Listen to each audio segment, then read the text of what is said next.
Xullas qarindoshlar, Xitoydagi aynan mana shu ikkita qo'lni ustida turgan ko'prik va nefrit saroyiga bo'lgan sayohatimizni davom ettiramizmi? Oldinda meni nima kutayotganini bilganimda men bormagan bo'lardim. Qarindoshlar, o'sha mashhur qo'lga chiqish uchun ana endi bizani bitta turbani ustida yuradigan mashinacha emas, oyoqlarimiz shunaqa ko'prik ustidan olib chiqish kerak ekan. Hammasidan ham ko'prikdan keyin tosh ustiga dim osilib chiqish kerak ekan. Voy namuncha mazza, umrimda qilib ko'rmagan ishim. Bu yosh katta amaq xolalar nimaga bu yoqdan ketishyapti desam, meni Vising katta bu ko'prikka chiqmaysan deb chiqarishmadi. Bir kam 70 yoshli kampir ham chiqdi. Ana ishtoni yo'q qiz ham chiqdi.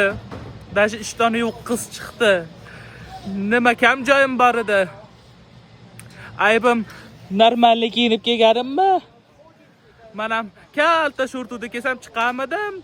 Mash amaki deyman, taroziga chiqardi meni. Taroziga chiqarmaganda normallik ketyotdim. Attigi 120 kilogina bo'lsam qarindoshlar. Shunaqa ko'prik quribsan, birato'la 150 kilogacha ko'taradigan qilib qursang bo'lmaydimi? Qarindoshlar, yana bir narsa, matematikaga to'g'ri kelmayapti-da. Ko'prikda bir yurganda shuncha odam yuribdi, bularni hammasini qo'shsa 1,5 tonna bo'lib ketadi-yu. Mayli endi bu yog'iga nima qilaman? Chiqarishmadi. Bundan bu yog'iga manzarani tomosha qilib, xitoylik amaqlar bilan gaplashib, piyoda chiqdim. Voy, va nihoyat qarindoshlar, va nihoyat yetib keldim desam. Qarindoshlar, Xitoyga qilgan sayohatim birgina videoga sig'madi. Davomi chiqishini xohlasangiz kommentariyaga plus belgisini yozib qoldiring. Davomi siz o'ylagandan-da qiziqroq.